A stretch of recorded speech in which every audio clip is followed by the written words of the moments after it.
Bonjour tout le monde, j'espère que vous allez très bien. Aujourd'hui, nous allons partager cette nouvelle qui vient du côté de IRCC avec la nomination d'une nouvelle ministre de l'immigration fédérale. Vous savez tous que récemment, notre Premier ministre Justin Trudeau avait annoncé sa démission. Donc, il y a eu son remplaçant au nom de Monsieur Mark Carney qui a nommé une nouvelle ministre de l'immigration. Donc, n'oublions pas que l'immigration, c'était un peu la patate chaude du gouvernement ces derniers temps-ci. Donc, aussitôt le nouveau Premier ministre est entré en fonction, aussitôt il a nommé quelqu'un d'autre. Ça veut dire qu'il y aura des changements qui viendront. Donc, il faut s'attendre à des changements ces jours-ci dans la politique d'immigration canadienne. C'était juste pour partager cette petite nouvelle. Donc, sachez que d'un moment à l'autre, il y aura certainement de nouvelles décisions qui vont tomber, des nouvelles orientations qui tomberont en matière d'immigration canadienne. Donc, non.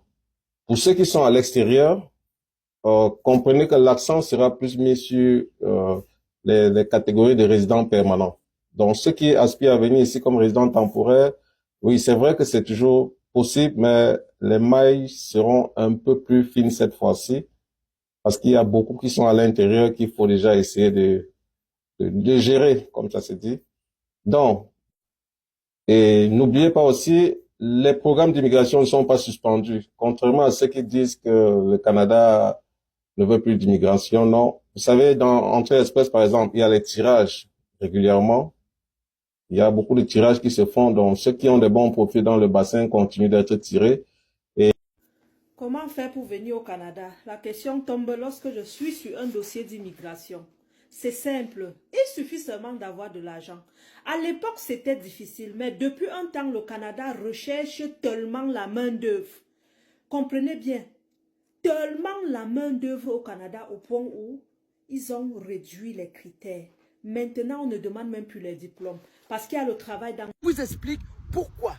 Faisons un peu le calcul. Supposons qu'au Canada, tu vas travailler et tu vas gagner 3 000 € par mois. On multiplie les 3 000 € par 24 mois. Ça fait 72 000 €.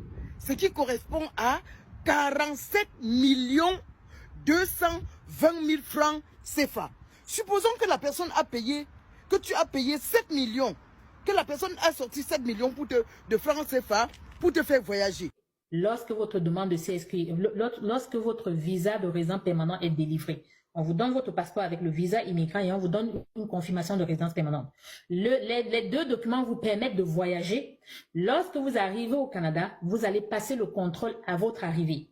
Quand vous passez le contrôle à votre... Merci pour les cœurs. Lorsque vous passez le contrôle avec les agents des services frontaliers, si le contrôle se passe bien, on va vous donner une nouvelle confirmation de résidence permanente que vous allez garder jusqu'à 55 ans. Donc, on va vous donner une nouvelle confirmation de résidence permanente. Merci pour les cadeaux, merci infiniment, merci. On vous donne une confirmation de résidence permanente et une fois que vous sortez de l'aéroport, 2 semaines à 3 semaines, voire 1 mois, vous allez recevoir votre carte de résidence permanente. Vous recevez chez vous la carte de résidence permanente. La carte de résidence permanente vous est donnée quand vous êtes déjà au Canada. Vous l'obtenez quand vous êtes déjà au Canada. D'accord? Et la première carte de résidence permanente est valide généralement pour 5 ans.